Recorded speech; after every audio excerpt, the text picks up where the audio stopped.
Hey everybody, another episode of On the Paint Table. This is my weekly show where you see what I got done, what I'm working on, and what is coming up. So this week, I painted through 23 miniatures as I got finished the Aliens, Another Glorious Day in the Core starter set from Gale Force 9. And yeah, I had a ton of fun painting them. I also cracked open in celebration my copy of Blackstone Fortress Deadly Alliance, as I have to give a huge shout out and thanks to my buddy Josh Garrett and Mark Q at J&J's for finding a copy of No Respite. Last week on the Paint Table, I was talking about the expansions I was missing for Blackstone Fortress. I kind of slept on getting the expansions last year. No Respite kind of came and went during like the craziness of March last year, where we were sort of like sliding into lockdown here in Canada. And then Ascension is the most recent one that had also come out, but I hadn't grabbed any of them and sort of like had slept on it. And now, having just finished filming Escalation and playing through it, I thought to myself, I'm probably never going to be able to find these again without a whole bunch of work and expense, having gone through that with Warhammer Quest and trying to find the expansions for that. So yeah, that shout out, Josh immediately had remembered seeing it at J&J's and shot me an email. And it's funny, I went to high school with Josh actually at Trinity College in Port Hope.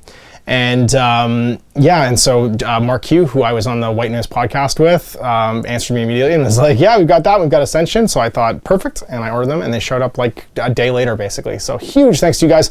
I got a bunch of messages from other people too, just being like, hey, you might want to try here. Hey, I looked here. Hey, I found a copy here. Here's a copy that wasn't $300 Canadian and crazy scalper prices on eBay.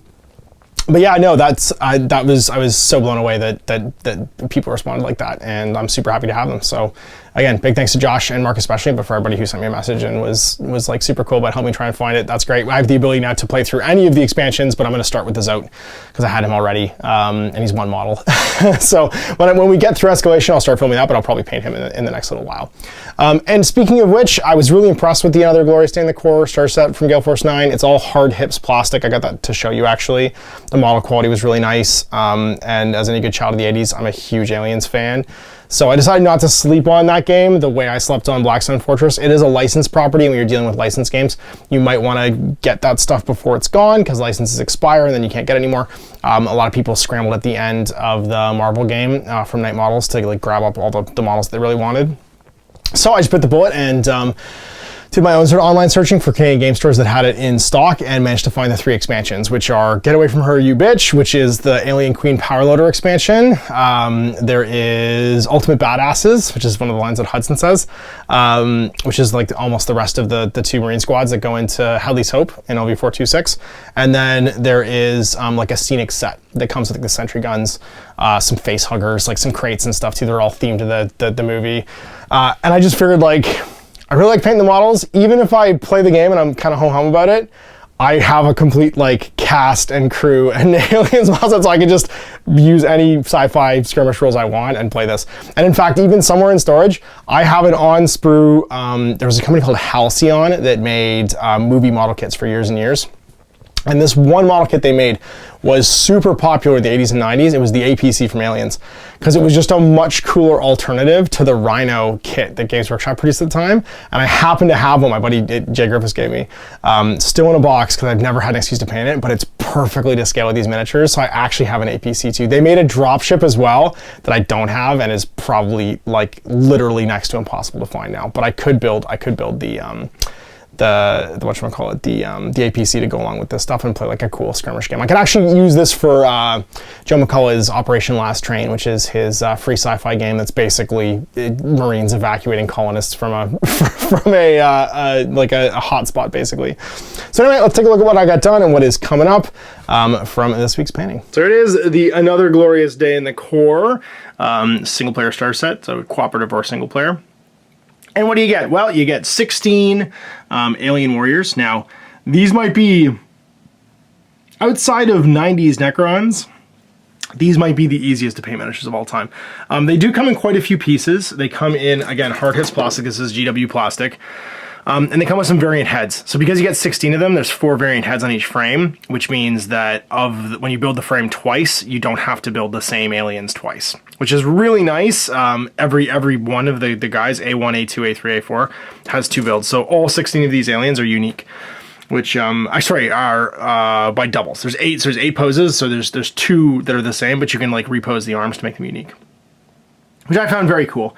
My only complaint about them so far is I wish the fitting for the tail was a little deeper.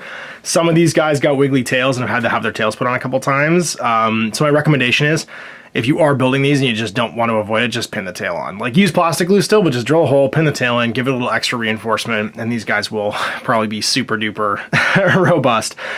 These were all painted once again with the Army Painter Mega Paint Set, because I've kind of been doing this project to paint everything with it. And I dry brushed these dark stone, and then blended the dark stone actually with a green, like a slight green tint, to give it just a weird sort of like color. And then the only paint I didn't use from Army Painter here is, instead of using their strong tone, I used GW No Gloss, just to give it that shine.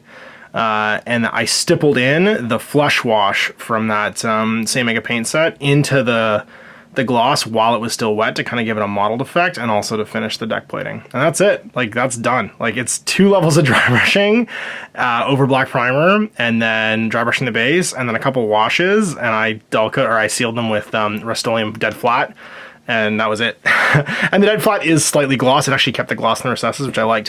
What I might do if I'm feeling like super ambitious is go back with the Green Stuff World spider webbing and give them all some like drool and stuff, maybe. I don't know, I haven't decided yet. I don't know how slimy I want them to be. I'm definitely doing that for the eggs that come in the Scenics kit. And then you get your squad of ultimate badasses, complete with Hudson. The one thing I will say is the only models who have a lot of good facial sort of like how can I put it? Facial sort of like fidelity to the cast member is going to be Ripley, Gorman, and Vasquez. The rest of them have like generic dude face.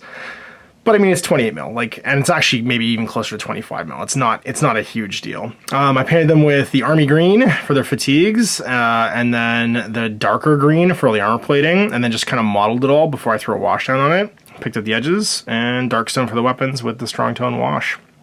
I decided to use that same, it's kind of like a blue that's like you can see it's the like text blue from the movie Aliens on all the name plating, and it just kind of makes them pop. I'm actually really happy with the color choices. It was really like the Aliens blue.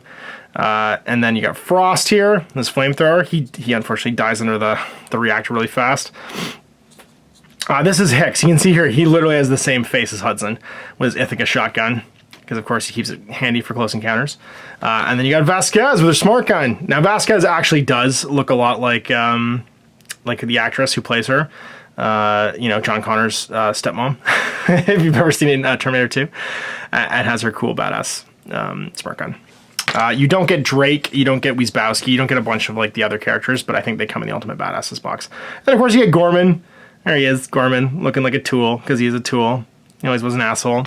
You get Ellen Ripley in her sweet Space Reeboks. I had to actually look up how the Space Reeboks looked to paint them properly, because I just remember her Space Reeboks being awesome. And her like wicked like 90s perm, which is pretty rad too. And her flight jumpsuit. And then you get Newt. And I think she's supposed. I think it's Hicks's helmet she wears in the movie, if I remember correctly. And her like ripped like Oshkoshes and like super dirty shirt, 'cause she's been living in the vents for a month or two. And they all come with finished bases. Like all of this is like off the frame. You don't have to do any work. You just plug them together. You can see they come in a few pieces. I think Newt's in like 2 pieces. It's a 1-page assembly guide. Like they were super easy to put together. I used plastic polystyrene, just some Testors Model Master, and these guys were ready to rock and roll. So I'm pumped to give this a go. You've got basically like heroic and grunt versions of all the characters. There's 2 more tiles in here that you rearrange. They're all double-sided with different entry points. They don't actually sit flush like this. Only a couple of them do. They link by doors, so the quarters can be different shapes. Think of those like huge Space Hulk tiles. And then of course I get the other stuff on the way. So what I'll probably do when the other stuff shows up is I'll paint the Scenics first, just to kind of enhance my box set. So like when we get to like the Sentry Gun missions and stuff, I have them all done. And then go through and paint the Ultimate Badasses and the Queen to kind of like cap it off with the Power Loader fight, because I'm pretty sure that's the end of the campaign. And here's proof of reality. I got my No Respite, which I'm pumped about, and my Ascension, which I'm also pumped about, which is the final conclusion. And then here is Mr. Zote all unpacked and ready to party with his giant 50 mil base. I can't believe I'm painting a modern Zote. It makes me so happy. I feel like it's just a prelude to. I feel like when I'm done all of these Warhammer Quest games, that's when I write my version of Realm Quest for 40k.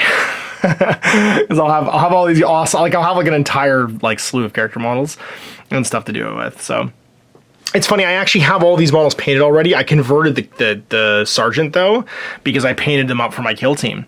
And so like but I'll probably actually paint them again just to match the basing and stuff, because I think it's only what, 4 poxwalkers. No, 6 boxwalkers, that's right, and 3 plague brains. So it'll be fast to paint them. I'm not super worried about that. But I'll probably do no respite, then like do the minor quests first, and then finish off with Ascension. And that way I've got all the minor ones done before we do the sort of like the capstone, the finale. I got a really cool care package from Mortal Kings. Check these out, these giant werewolf models. This is from their new Kickstarter and their like upcoming game they're doing with these like huge knights and werewolves. I think the scale of the game is actually this scale.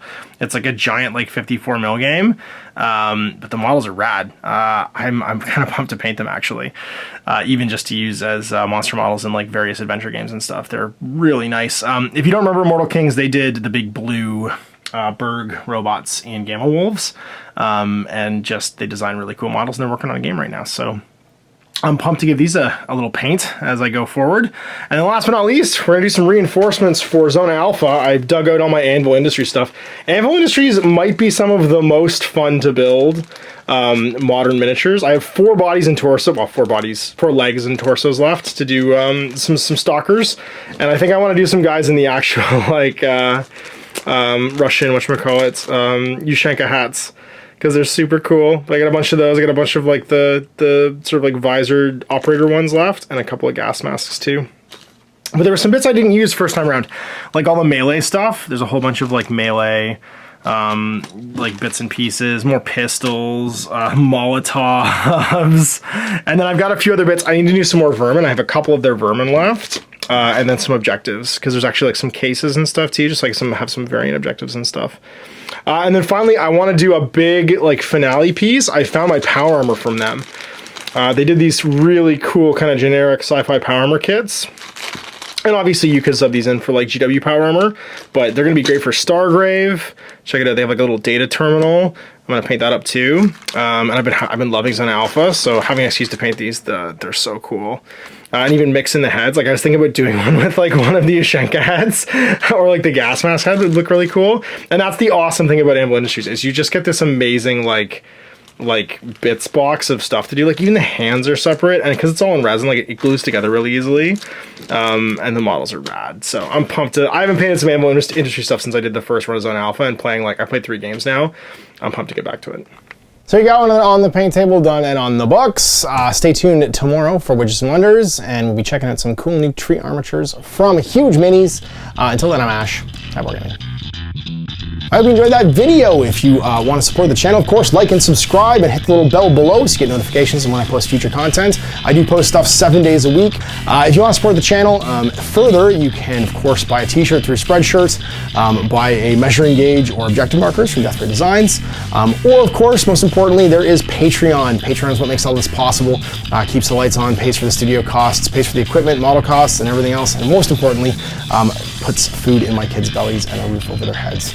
Big thanks to everyone, past, future, who supported me. I do this stuff because of you guys, and of course, I will continue doing it as long as I can.